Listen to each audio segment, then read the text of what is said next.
fundamentalist ideology of my female relatives. GDP per capita will remain low. Sunak and Starmer won't change this. Nigel Farage inspires hope that we can change path.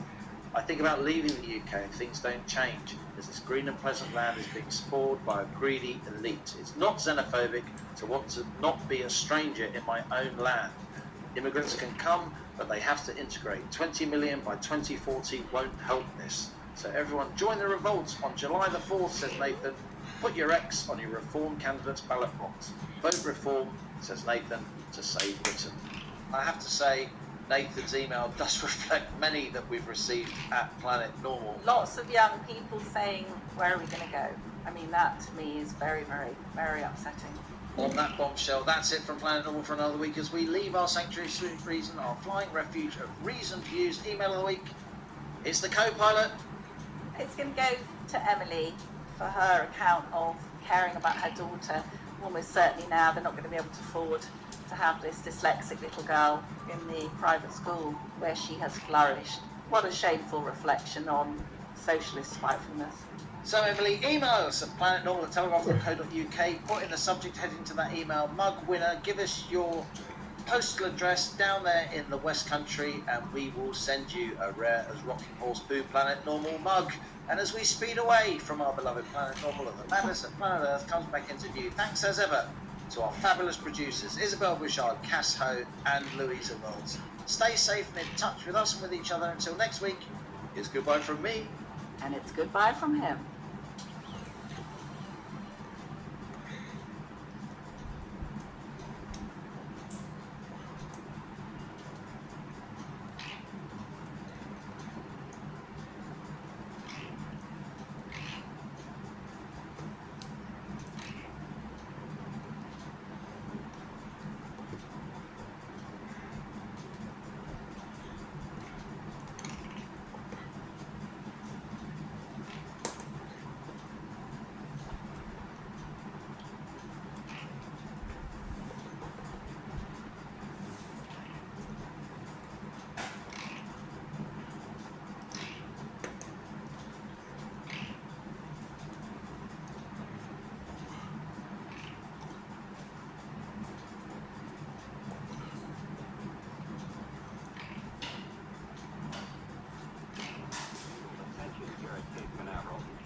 Sending astronauts to space is a lot more fun than not sending astronauts to space. 1 minute and counting. And NASA should know.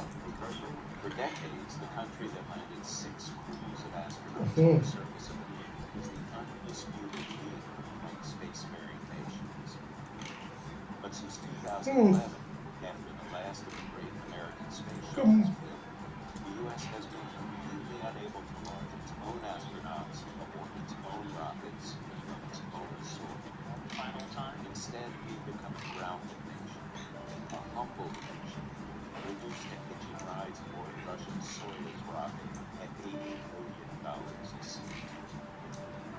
That all changes now.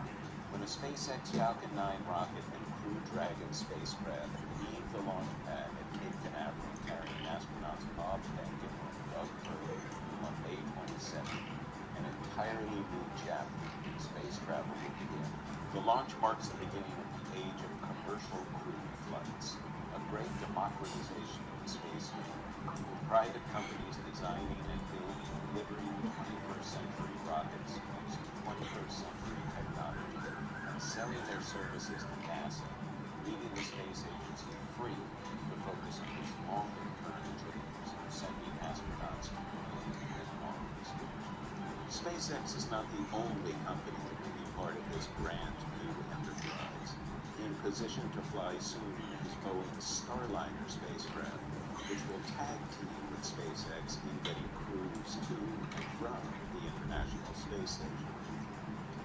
It is altogether fitting that the upcoming launch will take place from Cape Canaveral's Pad 39A, the same pad from which Apollo 11 launched, carrying the first crew of humans to the surface of the Moon. Just as a new era began then, so too is one beginning now. America, once grounded, is flying again.